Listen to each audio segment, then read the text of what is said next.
Greetings and welcome to this edition of Positronic. I'm Barry P. Cook. I'm here to talk about the 3-episode and therefore 3-hour-long premiere of season 3 of The Boys, which, woo! So let's talk about that. These 3 episodes were called Payback, The Only Man in the Sky, and Barbary Coast. So we start off, of course, with Payback.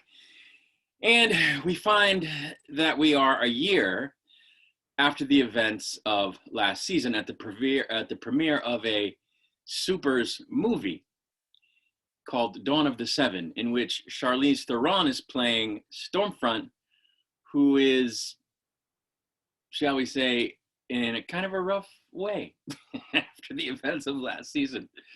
At a photo op afterwards, Homelander is being creepy and Starlight shows up with her boyfriend Huey, and Homelander doesn't kill him, which is interesting, seeing as they were at odds before. Butcher meets with Huey in the bathroom there about something or other to do with a meetup where they're going to try to bring in a soup, or where Butcher anyway is going to try to bring in a soup called Termite. And then we cut right over to a party that Termite is at. And he is called Termite, I guess, because he can make himself as small as a termite. And he's there at this party, like, mime intercoursing with a Barbie doll. So it was really bizarre. So then he grows back to his normal size, but he's completely naked, and you see the spladoinkus and everything, and people are doing cocaine. And then he pairs off with a dude for a romantic encounter, and the guy asks him, Termite, to pull a Star Trek, as it were, to go where no man has gone before. AKA this gentleman's urethra with his body in shrunken down size, which he does, and which they show him doing quite graphically, I guess you would say, unambiguously. It's not hinted at. They show him stepping into the void, as it were. And then they show him walking around in there, and it stimulates the guy in a way that he enjoys. But then Termite finds himself needing to have a little sneeze, which he does, and which triggers him to grow back to normal size from in there. And he just kind of explodes the dude. And it was very, very awesome. As well as gross, but that's what made it awesome. And when Frenchie runs in to see what all the commotion is about, because obviously there's some screaming, the Termite shrinks back down and tries to get away, and then he tries climbing up Frenchie's rear end, but Kamiko comes along and gets a hold of him, but then he bites her, and she lets him go, and he's tossing them around the room like rag dolls from his little size, all Ant-Man style. And Butcher shows up and manages to snag him in a little plastic baggie, but then he dumps them into a line of cocaine, which causes the guy to ingest too much and to start puking. Yay.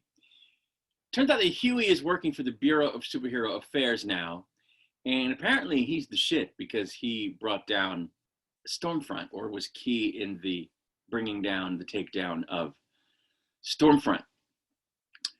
Butcher visits Becca's kid, who has apparently been dreaming that Homelander kills him. Homelander shows up to do a talk show, and he's pissed off that the Deep got a slot before him on the show, and that he now has to follow, as they say in show business, the Deep.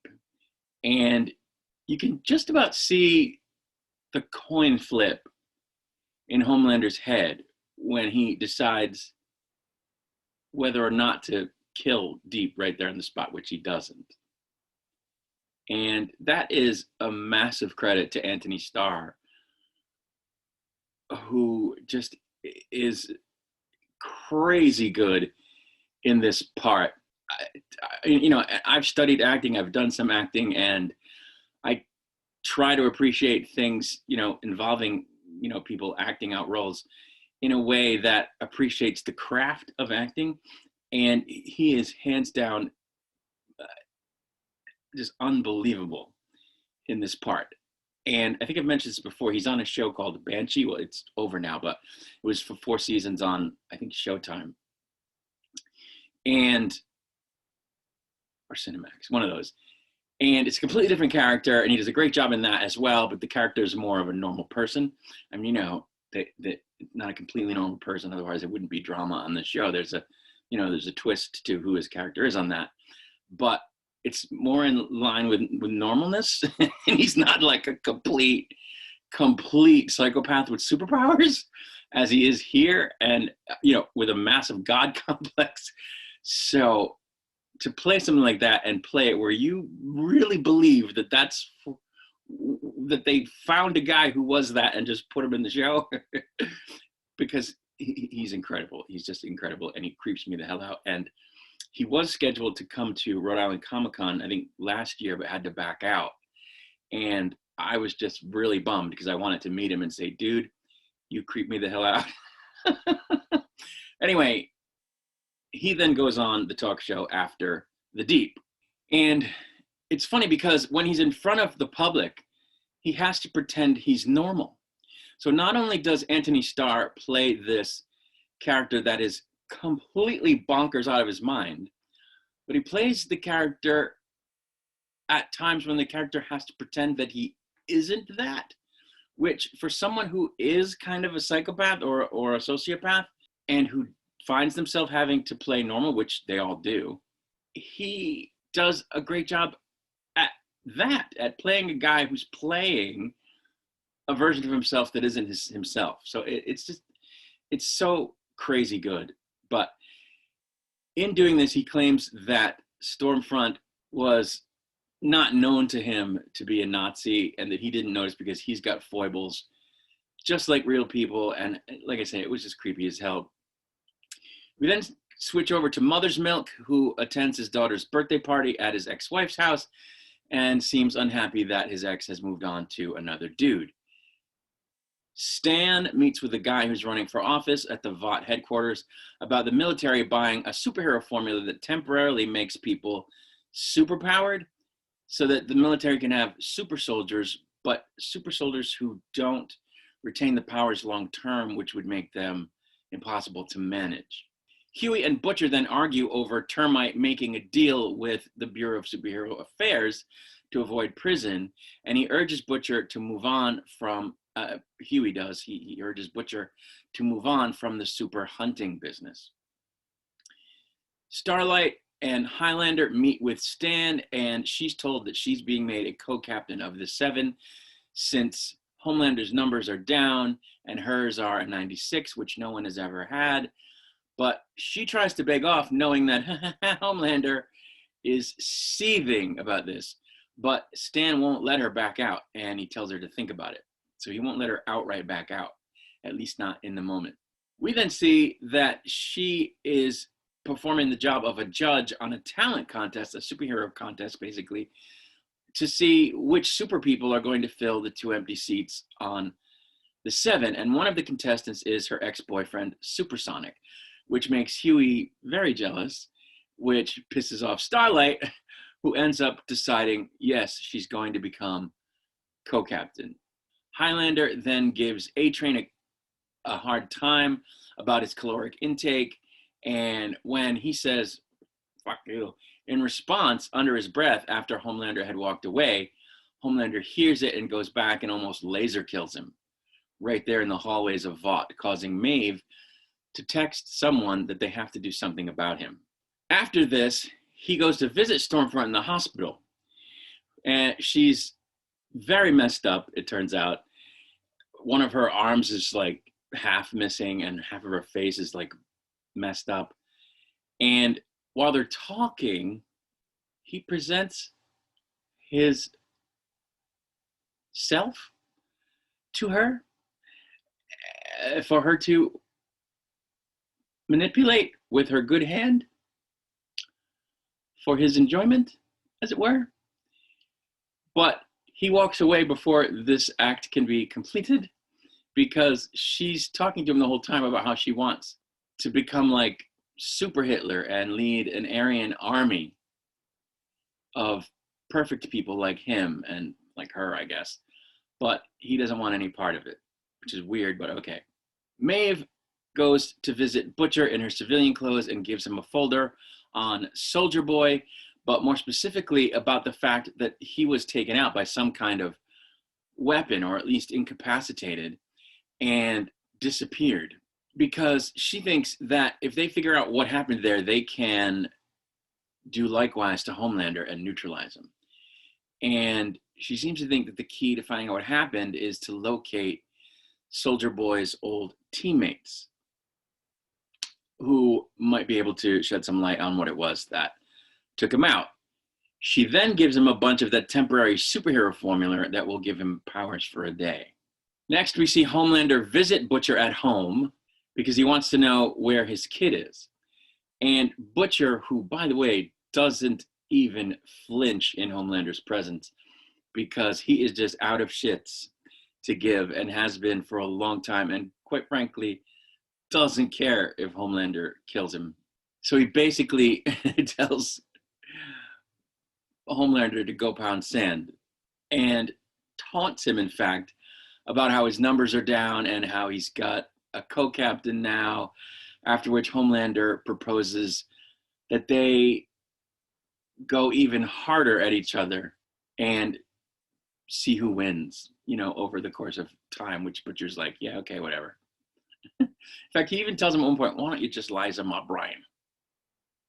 Why don't you just get to the part right now where you liza my brain?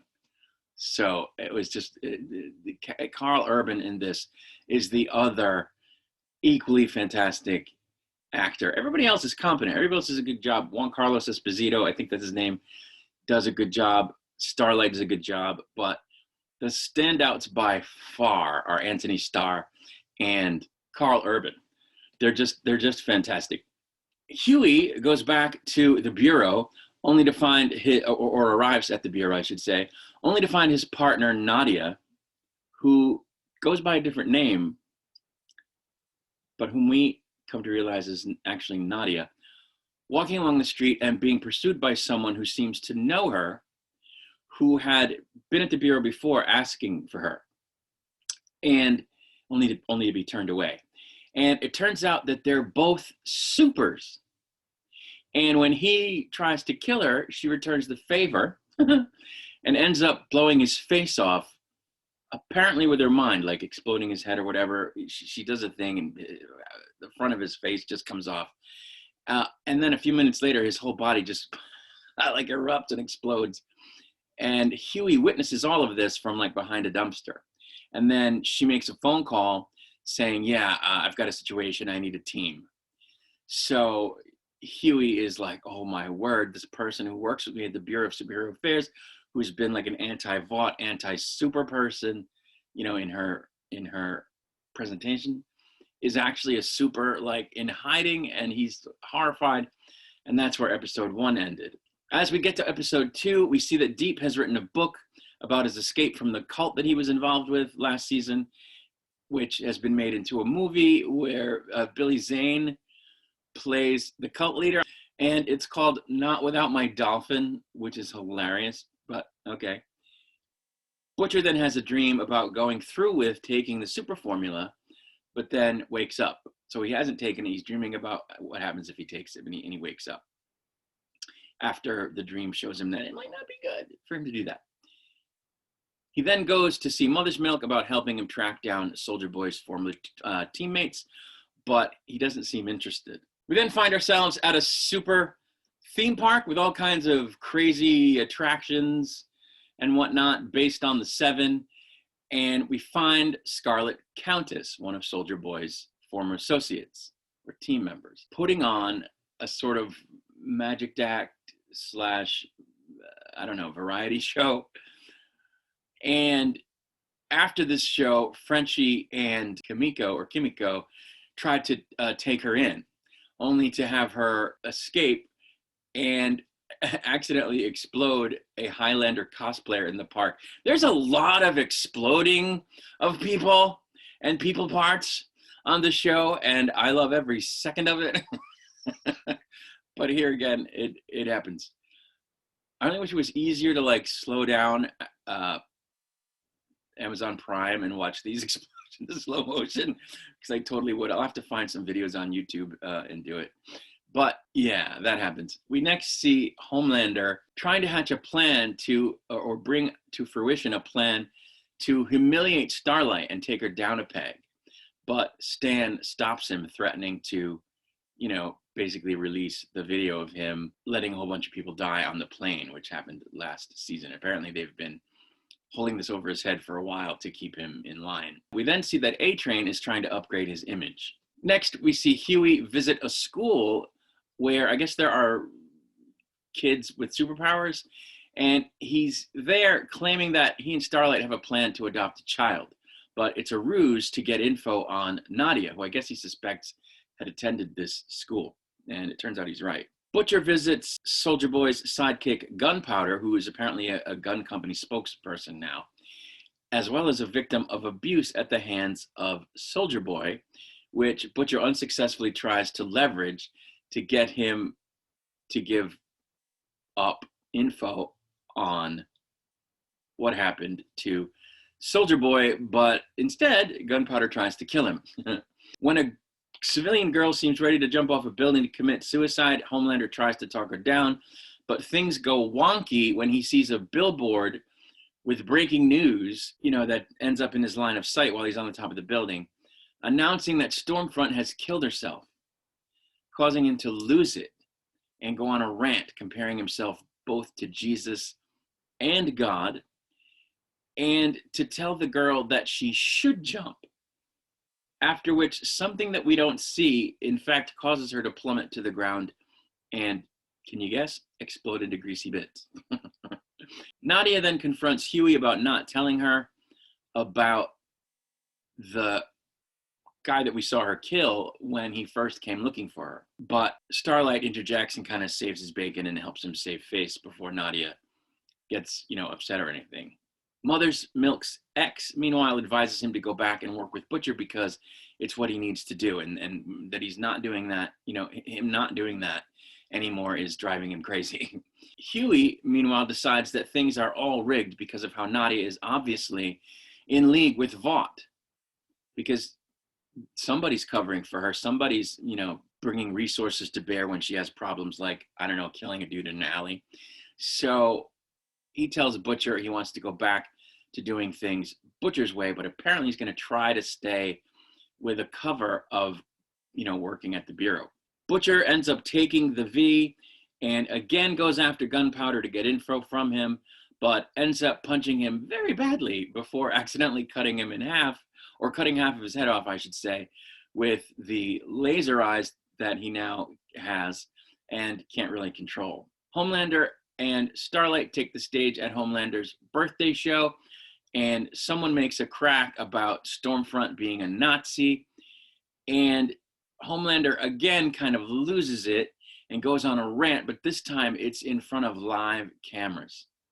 And he's throwing around profanity and talking about how he's been held back and held down and subjugated by Vought or whatever. And it was just like, oh crap, the mask just slipped in public. And that was where the second episode ended. So now we get to episode 3, and it starts with a flashback to 17 years ago, where Starlight is in a beauty pageant, and we see that she is sort of being, what we call it, pageant mommed by her mom, and she goes along with everything, but is really, really unhappy about it. Back in the present, Homelander's numbers are actually up after his rant, because I guess a lot of people found his reveal that he's being sort of oppressed and isn't going to take it anymore to be cool. Huey, meanwhile, goes back to the boys who have reconstituted since Mother's Milk took his ex's advice and is welcomed strongly by Butcher, if while also being hazed a bit. He then has Kimiko break his arm so that he can call sick to work without Nadia suspecting anything. And I was like, okay, that's going some, but it works. Frenchie meets with his ex-girlfriend from previous seasons who I couldn't remember to give her a passport, it seems. And she says, why don't you come with me? But he says he can't. Starlight, meanwhile, warns her ex, Supersonic, that Homelander is nuts and that he should not accept a spot on the 7 if it's offered to him, and that he should instead stay away from it all. Kimiko talks with Homelander's kid through texting about how they both hate their powers because all they've ever been able to do since having them is hurt people. The boys, once again, back together. As I said earlier, they pay a visit to Grace, who I guess has been minding Homelander's kid, to squeeze her for information on Soldier Boy after learning that she may have some. Apparently, Vought, including Soldier Boy and his sidekicks, was involved in Iran-Contra. And Black Noir was as well. Turns out he's actually black. I don't remember if we knew that, but we do now. And that he used to be able to talk, which once again, I don't remember if we knew that already, but we do now, until he was injured in Nicaragua in such a way that there's a big hole in his head, which might explain why he can't talk anymore. Homelander decides that he wants the Deep back on the 7. No idea why. Starlight doesn't want that and tries to defy him, causing him to threaten to literally go scorched earth, telling her that at this point he doesn't care if they release the video because it works for him. And telling her in graphic detail, like when I say scorched earth, he tells her in graphic detail how he would just let the world burn, well, cause it to burn, and then let it burn. And it was chilling and creepy and scary and bonkers, and it causes Starlight to tell Huey that she needs to go away. She needs to walk away from the 7 and go away, and he urges her to stay on because he thinks they can continue working this plan to figure out how to get rid of him the same way that Soldier Boy was gotten rid of, and that if she takes off, it'll throw a monkey wrench into those plans. So she says she will stay on. We then see Deep having celebratory sex, about being back on the 7, with his wife in front of an aquarium containing an octopus with whom he dirty talks during this act instead of dirty talking to his lady or whatever. And this all contributes to his climax, which was like, okay. Butcher is none too pleased that Grace seems to have known for a long time that the Russians had something powerful enough to take out Homelander since the time of Iran-Contra, which is when they used whatever it is to neutralize Soldier Boy, which she initially found out when she learned that they were the ones behind whatever happened to Soldier Boy during Iran-Contra. And he kind of takes it out on the kid, that he's upset with her when the kid doesn't want him to leave. At a dinner in Deep's honor, Homelander twistedly serves seafood, which, what is he doing? Like, I don't, normally we know why he's doing what he's doing. Why is he bringing the Deep in? Why is he then torturing him? Like, what? Why would you do that? In the process, Homelander compares himself to Martin Luther King Jr., saying that now that he knows that everybody loves him just the way he is, he feels free at last, which is just insane. And then as a main course, he serves Deep, his octopus friend Timothy, alive, and makes him eat it alive, which, he can hear Timothy telling him, please don't eat me, I don't want to die, but he has to eat him.